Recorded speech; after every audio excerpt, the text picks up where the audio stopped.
வணக்கம். ஜவைஜட் from Javadupatti Pudur. Power writer அப்படிங்கிற YouTube channel மூலமாக உங்களை மீண்டும் சந்திக்க ரொம்ப மற்ற மகிழ்ச்சி. அத்தோட எங்கள் சேனலை சப்ஸ்கிரைப் பண்ணுங்கள், பெல் பட்டன் அழுத்த மறந்துடாதீங்க. அத்தோட எல்லாத்துக்கும் ஷேர் பண்ணுங்கள்.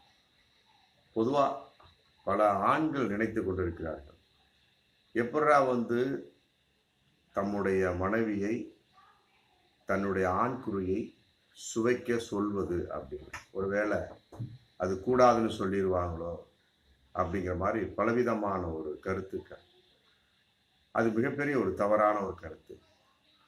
பொதுவாக அந்த ஒரு அடிப்படை பார்க்கின்ற பொழுது நமது தமிழ் கலாச்சாரத்தின் வெளிப்பாடு, இந்திய கலாச்சாரத்தின் வெளிப்பாடு. பொதுவாக இந்திய பெண்கள், அதிலும் குறிப்பாக தமிழகத்தில் உள்ள பெண்கள் ஆண்குறியை சுவைக்க எடுத்தவுடன் ஆசைப்பட மாட்டாங்க. ஆனால் ஒன்றும் அவர்களுக்கு நிறைய அதன் மீது ஆசை இருக்கும் என்பதை நம்ம புரிஞ்சுக்கணும். அதன் அடிப்படையில் என்ன அப்படின்னா, அவர்கள் எப்படித்தான் இருந்தாலும் சரி, அவர்களும் ஒரு பெண்கள் தானே. அதனால் ஆண்குறியை சுவைக்க தமிழக பெண்கள் சொல்லிக் கொடுக்கும் பட்சத்தில் ஒரு ஆண் கட்டாயமாக அதை பெண்கள் ஏற்றுக்கொள்வார்கள். அதனால் ஆண்குறியை சுவைக்க பல பெண்களுக்கு மட்டுமல்ல, பொதுவாக பெண்களும் விரும்பக்கூடிய ஒரு விஷயம். அதை சொல்லிக் கொடுக்கும் பட்சத்தில் பல பேர் நன்றாக ஆணுக்கு இன்பத்தை தருவார்கள். அதன் மூலமாக அவர்களும் இன்பத்தை அனுபவிப்பார்கள் என்பது பல ஆண்கள் புரிந்து கொண்டாலே போதும். அடுத்த விஷயம் பார்த்தோம்னா, உடலுறவின் போது சில பெண்களுக்கு மார்பகம் சின்னதாகவே இருக்கும். ஆமாம், எவ்வளோ முன் விளையாட்டுக்கள் விளையாண்டாலுமே சரி, சின்னதாகவே இருக்கும். சரிங்க, அந்த மார்பகத்தை எவ்வாறு பெரிதாக்குவது, பெரிதுபடுத்துவது அப்படின்னா ஒன்றும் வேண்டாம். இந்த பெண்ணினுடைய பின்பகுதி புட்டத்தை லாபகமாக அப்படி தட்டி கொடுத்துக்கிட்டே இருந்தீங்கன்னா மார்பகம் தானாக பெருசாகும். அது உங்கள் கண்கூடாவே பார்க்கலாம். இது ஒரு மேஜிக் மாதிரியே நடக்கும். சில பேர் நினைப்பாங்க, என்னடா அது சின்ன மார்பகமாக இருக்குன்னு. ஒன்றும் கிடையாது. பின்பக்கத்தை தட்டி கொடுத்துக்கிட்டே மெதுவாக உறவு கொண்டுக்கிட்டே தட்டி கொடுத்துட்டே இருங்க, மார்பகம் அப்படியே பெருசாக வரும். இல்லை, முன் விளையாட்டின் போது கூட பின்புறத்தை தட்டி கொடுத்தீங்களா, பெண்ணோட பின்புறத்தை, மார்பகம் அப்படியே பெருசாக மாறும். பார்க்கலாம், கண்கூடாவே பார்க்கலாம். அதே மாதிரி சில பெண்களுக்கு பார்த்தீங்கன்னா, பின்புறமாக உறவு கொள்வது நிறைய பேருக்கு பிடிக்கும். முன்புறமாக உறவு கொள்வது என்பது ஒரு வகை, அதான் இயற்கையான முறை. பின்புறமாக உறவு கொள்வது, அவர்களின் பின்புறமாக ஒரு ஆண் உறவு கொள்ள பல பெண்கள் சம்மதப்படுகிறாங்க இன்னைக்கு. அது பல பெண்களுக்கு பிடித்த ஒரு விஷயம் என்றாலுமே கூட அது இயற்கைக்கு முரணானது, ஆரோக்கியமற்றது என்பதை ஆண்களாகிய நாம் தான் அவர்களுக்கு எடுத்து சொல்லணும். அவர்கள் இன்பம் அப்படிங்கிற பேர்ல பின்புற உறவை அதாவது மலப்புழை உறவை விரும்புவார்கள். பல ஆண்களுக்கு அது பெண் விருப்பம் உண்டு, பல பெண்களுக்கு அதுல விருப்பம் உண்டு. அதே நேரத்தில் பல பெண்கள் அதை ஆசைப்படக்கூடிய சமயத்துல ஆண்களாகி நாம விளக்கம் கொடுத்தோம்னா கட்டாயமாக பல பெண்கள் ஏற்றுக்கொள்வார்கள். ஆமாம், அந்த வகையில் கவனமாக இருந்தீங்கனாலே போதும். ஏன்னா அது ஆரோக்கியமற்ற ஒரு விஷயம். அதனால் முன்புறம் என்பது இயற்கையானதுங்க, ஒரு பெண்ணை உறவு கொள்வது ஒரு ஆண். பின்புறம் என்பது செயற்கையானது, இயற்கைக்கு முரண்பட்டது, ஆரோக்கியமற்றது.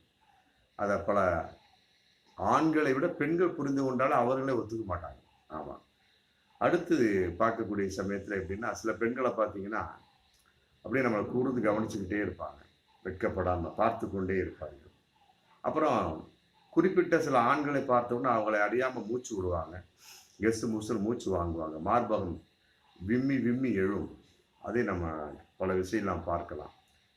அதே நேரத்தில் பெண் உறுப்பை அப்பப்போ கையோட லைட்டாக தொட்டு தொட்டு அதை மைதுனம் பண்ணுற மாதிரி வெளிப்படையாக அதை செஞ்சு காட்டுவாங்க. அது ஒரு விஷயம். ரெண்டாவது அப்பப்போ ஏதாவது சமயம் கிடைச்சுன்னா தான் விரும்பக்கூடிய ஆண் மேலே லைட்டாக தொட்டு பார்ப்பாங்க.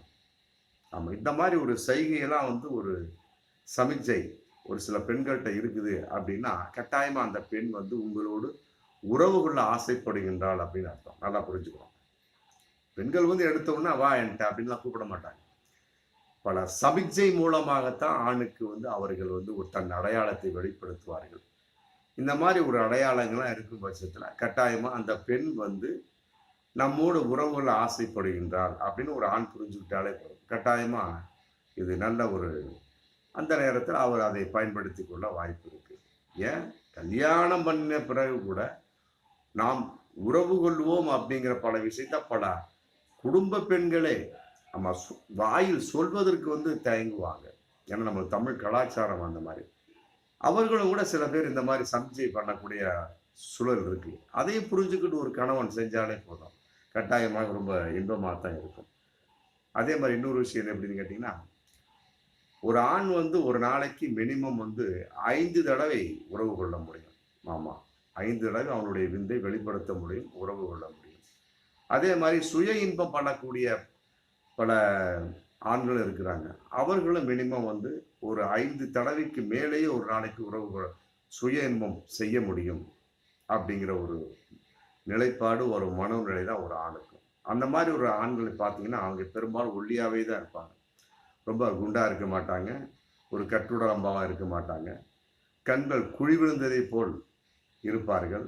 அதே நேரத்தில் வந்து ஏதோ அப்படிங்கிற மாதிரி ஒரு சூழல் இருப்பாங்க. அது ஒன்றும் பெரிய விஷயமெல்லாம் கிடையாது. அதற்காக வந்து சுய இன்பம் கூடாது என்பதெல்லாம் கிடையாது.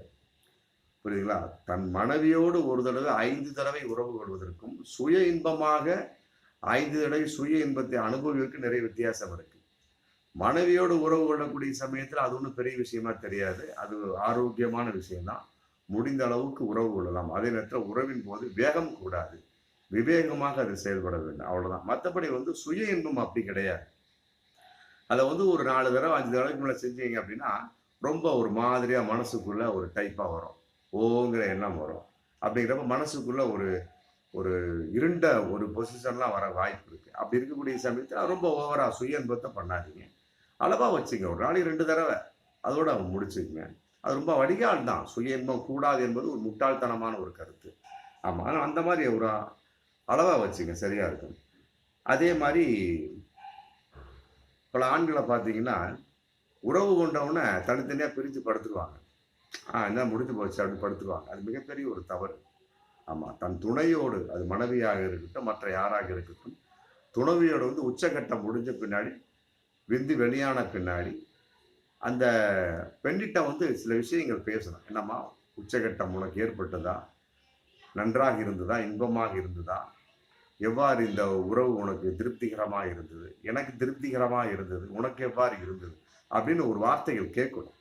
அப்படி கேட்கக்கூடிய சமயத்தில் அவங்களுக்குள்ள ஒரு இன்பம் வந்து ஏற்பட்டு சந்தோஷம் ஏற்படும். ஏன்னா ஒரு ஆய்வு சொல்லுது, எத்தனை தடவை உறவு கொண்டாலும் சரி, ஆண் வந்து உச்சக்கட்டத்தை அடைந்து விடுவான் ஒரு நாளைக்கு.